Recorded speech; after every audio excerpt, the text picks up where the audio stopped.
उसके चेहरे पे मोहब्बत की चमक आज भी है, उसको हालांकि मेरे प्यार पे शक आज भी है। नाव में बैठ के धोए थे कभी हाथ उसने, सारे तालाब में मेहंदी की महक आज भी है। मेरे मामू जो कि पद्म विभूषण हैं, जिनके अच्छा। शागिर्द ए आर रहमान साहब, सोनू निगम, शान, हरिहरन साहब, ये सब मेरे मामू के शागिर्द हैं। उन्हीं का शागिर्द मैं भी हूँ, मगर मेरी फील्ड, मेरा जोन सूफ़ी है, कव्वाली है। मुसीबत में शरीफों की शराफत कम नहीं होती, करो सोने के 100 टुकड़े तो कीमत कम नहीं होती। मेरे माँ बाप ने बचपन से ये तालीम दी मुझको, बुज़ुर्गों की दुआ लेने से इज़्ज़त कम नहीं होती। क्या बात है। हम एक कलाम जो लिखवाते हैं वो दूसरे दिन वायरल हो जाता है, फिर हमें दूसरे दिन प्रोग्राम गाने के लिए बहुत तैयारी करनी पड़ती है। नया कुछ लिखना पड़ता है। हक निभाना मेरे हुसैन का है, हक निभाना मेरे हुसैन का है, हर ज़माना मेरे हुसैन का है। ये मैंने 31 दिन में 30 प्रोग्राम पेश किए हैं 31 दिन में 30 प्रोग्राम। जी। मतलब पत्नी क्या करती है, मतलब वाइफ जो है वो परेशान करती है कि आप हमेशा भाग जाते हैं घर छोड़ के? हाँ, ये तो है। खैर, जोहार हज़ारीबाग में फैज़ अनवर आप देख रहे हैं जोहार हज़ारीबाग। हज़ारीबाग में 368वां उर्स चल रहा है जो हर साल चलता है। कई साल आपने कव्वाली देखे हैं, लेकिन इस बार जो है बहुत बेहतरीन कव्वाल आए हैं जिनका नाम पूरे देश में है, पूरे इंडिया में है, और यूट्यूब, फेसबुक और इंस्टाग्राम में भी वायरल है ये कंटेंट। इनका जो कव्वाली है वो पूरे देश में लोग सुनते हैं, अब झारखंड के लोग के बीच भी पॉपुलर हो चुके हैं। नाम है जुनैद साहब, और जुनैद साहब का पोस्टर आप देख सकते हैं हज़ारीबाग में लग गया। आज इनसे मुखातिब होंगे और बहुत नज़दीक से इनको जानने की कोशिश करेंगे। कुछ कव्वाली जो है इनके मुंह से हम लोग सुनने की कोशिश करेंगे जो हज़ारीबाग की जनता के लिए ये डेडिकेट करेंगे। लेकिन उसके पहले आज जानेंगे कि इससे पहले जो शो किया है इन्होंने और अब जो शो करने वाले हैं उसमें कितनी दूरियां रही है, कितने फासले रहे हैं, और क्या पहले मुकाम था और अब क्या आ गया है। बहुत बहुत स्वागत है सर जोहार हज़ारीबाग में। कैसा लग रहा है हज़ारीबाग पहुँच कर यहाँ? अस्सलाम वालेकुम, आदाब नाजरीन। मैं आपका भाई जुनैद सुल्तानी, मेरा ताल्लुक़ बदायूं यूपी से है, और भाई ने सारे क्वेश्चन एक बार में ही कर दिए हैं मुझसे। तो मैं बताना चाहूँगा कि मैंने सबसे पहले 8 साल की उम्र में बचपन में तबले की तालीम हासिल करी। उसके बाद मैंने अपने वालिद साहब से कव्वाली गाना सीखा, उनके साथ मैंने गाया। आज अल्हम्दुलिल्लाह ये दुआएं हैं आप सबकी, मेरे माँ बाप की, बुज़ुर्गान दीन का करम है, गौस पाक गरीब नवाज़ का, नबी करीम का सदक़ा है, अहले बैत पाक का, कि अल्लाह की इनायत हुई। तो आज जो कुछ भी, मैं ये तो नहीं कहूँगा कि मेरा बड़ा नाम है, क्योंकि नाम बड़ा सिर्फ़ अल्लाह का है। जो कुछ भी चीज़ें हैं ये सब मेरे माँ बाप की दुआओं से हैं, अल्लाह की मेहरबानी है। बहुत सारे कलाम हमारे हिट हैं, जैसा कि भाई ने बताया। मेरी पहचान मेरी किस्मत में खुल्द है शायद, इसलिए एतबार करता हूँ, रोज़े महशर का डर नहीं मुझको, मैं मोहम्मद से प्यार करता हूँ। और उसी में एक कलाम आप लोगों ने बहुत सुना है, मैं गा के बता देता हूँ क्योंकि भाई फिर से मुझसे क्वेश्चन करने वाले करेंगे, हैं। वो तो गवाएंगे ही, ऑब्वियस सा बात है, वो तो पब्लिक सुनेंगी। चलिए स्टार्ट में ही। हाँ, मैं शुक्रगुज़ार हूँ। अब मैं अपने आवाम के लिए पढ़ना चाहूँगा कि उस कलाम का नाम है, हक निभाना मेरे हुसैन का है, हक निभाना मेरे हुसैन का है, हर ज़माना मेरे हुसैन का है। इसी तरह हमारी गज़ल भी बहुत वायरल है इंस्टाग्राम पे, जैसे भाई ने बोला। टिकटॉक पे भी मेरे काफ़ी वीडियोस वायरल रहे। उसी में एक गज़ल आप लोगों ने सुनी होगी, आवाम ने मेरी, हमारे जितने फ़ैन्स हैं, और फैंस जो नहीं हैं उनको मैं सुना देता हूँ कि उन तक भी हमारा मैसेज पहुँचे।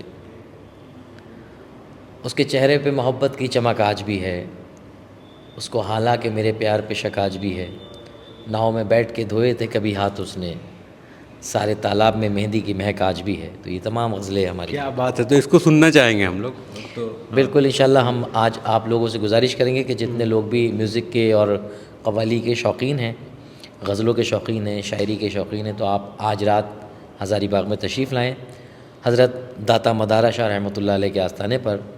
तो मिलते हैं आज शाम को आप लोगों से हज़ारी बाग। Thank you. बिल्कुल। तो ये आप बताइए, 8 साल में आपने कहा कि 8 साल से शुरू किया है, तो शुरू में क्या कठिनाइयाँ आई, मतलब कैसे आपने मतलब इसको मैंने इसको अपने उस्ताद से सीखा। मेरे उस्ताद का नाम था मुबारक हुसैन ख़ान। अभी हाल ही में उनका इंतकाल हो गया, तो उनसे मैंने तबलीग की तालीम हासिल करी। उसके बाद मैंने अपने वालिद साहब से कव्वाली की, फिर मेरे उस्ताद राजा सरफराज साहब। क्लासिकल की अगर बात करें तो मेरे मामू जो कि पद्म विभूषण हैं, जिनके शागिर्द A.R. रहमान साहब, सोनू निगम, शान हरिहरन साहब, ये सब मेरे मामू के शागिर्द हैं। उन्हीं का शागिर्द मैं भी हूँ, मगर मेरी फील्ड, मेरा जोन सूफ़ी है, कव्वाली है, और उनका क्लासिकल है। आप लोग इसमें नहीं ट्राई किया बॉलीवुड में या फिर ऐसा कुछ? बॉलीवुड में हमने ट्राई कर रखा है, और इंशाल्लाह बहुत जल्द हमारे जो प्यार करने वाले हैं उनका ये भी अरमान पूरा होगा कि हमें फ़िल्म में गाते हुए देखेंगे वो। और बहुत सारी एल्बम्स आ रही हैं, एक्टर्स के साथ भी काम चल रहा है, मगर क्या है कि अल्लाह ने जो टाइम मुकर्रर कर दिया उससे पहले ना उसके बाद, जब उसका वक्त है तो वक्त पे आएगा। तो ये बताइए, हम लोग देखते हैं अक्सर कि कव्वाल लोग जो है वो लगातार सफ़र में रहते हैं, तो आप भी क्या हमेशा सफ़र में रहते हैं? 365 दिन में 365 दिन बाहर ही रहते हैं या घर में टाइम? इसमें कोई शक नहीं साहब, क्योंकि आजकल सोशल मीडिया का ज़माना है, तो मेरी जो अपडेट्स है वो काफ़ी लोग हैरान भी होते हैं देख के कि मैंने मेरी हिस्ट्री रही है कि मैंने 31 दिन में 30 प्रोग्राम पेश किए हैं। 31 दिन में 30 प्रोग्राम? जी, मतलब हर दिन एक प्रोग्राम? हर दिन एक प्रोग्राम। तो ये कैसे पॉसिबल हुआ? मतलब ये पॉसिबल साहब मुझे भी नहीं पता कि कैसे हुआ। आज भी वो सारे स्क्रीनशॉट मैंने लेके रखे हैं, जहाँ जहाँ मेरे पास मेरे प्रोग्राम थे, वहाँ के सारे बैनर्स आज भी मेरे पास मौजूद हैं कि मैंने किस डेट में कहाँ पे गाया था। तो ये हर साल ऐसा कुछ आता है कि 28-30 कोई ऐसा महीना आता है, या तो अप्रैल का या मई का। मई के महीने में मैंने 31 मई तक, 1 मई से 31 मई तक 30 प्रोग्राम दिए थे। और मैं तो कुछ भी नहीं हूँ, मगर बहुत सारे फ़नकार हमारे ऐसे हैं, हमारे सीनियर्स में भी, और हमारे जो नए लड़के जो अभी परफॉर्म कर रहे हैं बहुत बहुत अच्छे, तो उनका भी यही माशाल्लाह आलम है। तो हम तो दुआ करते हैं जो हमारे छोटे भाई हैं, जो नए लड़के गा रहे हैं, उनके लिए भी कि अल्लाह ताला उनको खूब तरक्की दे, और अपने लिए दुआ करते हैं कि जो हमारे बड़े करके गए तो कुछ उन जैसा करने की कोशिश करें। एक चीज़ हम लोग जब देखते हैं पहले का दौर और अब का दौर में क्या बदलाव आया, क्योंकि अब लोगों को बहुत आसानी से ये मिल जाता है, जैसे गाने हैं, यूट्यूब खोलिए, इंस्टाग्राम खोलिए, या फिर इंटरनेट पे डाउनलोड करना आसान होता है। पहले लोग जो है वो शायर हो गया या फिर जो गज़ल गायक होते हैं उन्हीं से सुनते थे लोग। तो आप लोगों में क्या फ़र्क देखा आपने, और क्या ये फ़र्क को आप महसूस कर पा रहे हैं? देखिए सर, फ़र्क एक चीज़ का बहुत हुआ है कि हम एक कलाम जो लिखवाते हैं वो दूसरे दिन वायरल हो जाता है, फिर हमें दूसरे दिन प्रोग्राम गाने के लिए बहुत तैयारी करनी पड़ती है, नया कुछ लिखना पड़ता है। तो ये बहुत हमारे लिए कठिनाइयाँ आई हैं हम फ़नकारों के लिए, ख़ासकर कव्वाली फील्ड के लिए। क्योंकि आज हम हज़ारी बाग में हैं, जैसे कि रात में कलकत्ता में था, रात हमारा कोलकाता पार्क सर्कस में प्रोग्राम था जश्न गरीब नवाज़ का। आज हम यहाँ हैं, कल हम यहाँ हैं, तो कल लाइव टेलीकास्ट चलाया किसी ने, तो आज वालों को पता चल गया, आज उन्होंने कल का प्रोग्राम पूरा सुन लिया। तो अब वो अगर पब्लिक में से एक बंदा भी, यार भाई ये तो आपने कल गाया था, तो उस चीज़ के लिए बड़ी तैयारियां करनी पड़ती हैं। ये थोड़ी सी कठिनाई आई है, और फैसिलिटी ये आई है कि प्रमोशन के लिए अल्लाह ने ये रास्ता बहुत आसान खोल दिया है नए लड़कों के लिए। आसानी से कांटेक्ट किया जा सकता है, आसानी से कांटेक्ट भी किया जा सकता है, और आसानी से नाम भी हो जाता है। बिल्कुल। अच्छा आप गा रहे हैं तो नाम हो ही जाएगा। हाँ, अब वैसे नाम करने वाली ज़ात तो अल्लाह की है कि कामयाबी दिलाना जिसको बोलेंगे, मगर हाँ बहुत सारा सपोर्ट मिला है सोशल मीडिया का, कि आसानी से लोगों को तक शेर शायरी पहुंच जाती है, नाम पहुंच जाता है, तो इसलिए पहले के लोगों ने बहुत मेहनत करी। बिल्कुल। आप इसके पहले हज़ारीबाग डिस्ट्रिक्ट में आए हैं कहीं पे और भी जगह पे? मैं हज़ारीबाग डिस्ट्रिक्ट में नहीं हूँ, आसपास में जैसे चह दरगाह शरीफ पे मैं प्रोग्राम पेश किया है, और रांची में कई मरतबा आया हूँ मैं, रिसालदार सरकार में। अच्छा। और ऐसी काफ़ी जगहें हैं कि तो कैसा मतलब रहा यहाँ का एक्सपीरियंस कैसा, यूपी और यहाँ में क्या फ़र्क आप देख रहे हैं, यहाँ के अवाम में और वहाँ के अवाम में क्या फ़र्क है? मैं आज अगर हज़ारीबाग की बात करूं, जहां मैं आज बैठा हूं, तो आज यकीनन मुझे ऐसा लग रहा है, मैं जब से आया हूं, जब से मुझे भाई लोगों ने रिसीव किया एयरपोर्ट से और जहां से भी, तो ऐसा मुझे महसूस नहीं हो रहा कि मैं अपने वतन से अलग बैठा हूँ। इतना प्यार इन लोगों ने मुझे दिया है। यहाँ की पूरी कमेटी, दरगाह कमेटी मेरे साथ माशाल्लाह सारे भाई बैठे हैं। मेरे पास अल्फाज नहीं सर कि जितना इन्होंने अपने प्यार की दौलत से मुझे अभी नवाजा है। उम्मीद करता हूँ कि आज रात में भी ये अपनी प्यार की दौलत से नवाजने वाले हैं। बिल्कुल। एक सवाल जो हम लोग स्टेज में आप कव्वाल या फिर सिंगर हो गए उनको अकेले देखते हैं, कव्वाल को तो खैर क्योंकि वो रात भर गाते हैं स्टेज में और बहुत मेहनत भी करते हैं, उनका परिवार क्या करता है? फॉर एग्जांपल क्या आपकी शादी हुई है? ये पर्सनल क्वेश्चन है लेकिन इसका अगर आप जवाब देना चाहें तभी दीजिएगा। क्या आपकी शादी हुई है और हुई है तो बाकी कव्वाल जो हैं वो अपने परिवार से कैसे मिलते हैं, टाइम कैसे देते हैं? आपने कहा कि बाहर रहते हैं तो कैसे टाइम निकालते हैं? देखिए सर, बहुत अच्छा सवाल है ये। और हमारे साथ साथ बहुत सारे काम वाले लोग ऐसे हैं कि कैसे टाइम, हमारे टाइमिंग ऐसे हैं कि हम कोशिश करते हैं कि हम 3-4 प्रोग्राम करें, उसके बाद 2-3 दिन के लिए घर जाएं, फिर 3-4 प्रोग्राम करें, फिर 2-3 दिन के लिए घर जाएं। तो ऐसे हमारे लिए बेस्ट हो जाता है कि हम 10 दिन में 7 दिन बाहर रहें, 3 दिन अपने घर पे रहें, फिर 10 दिन में 7 दिन। तो इस तरीके से मैनेज हो पाता है।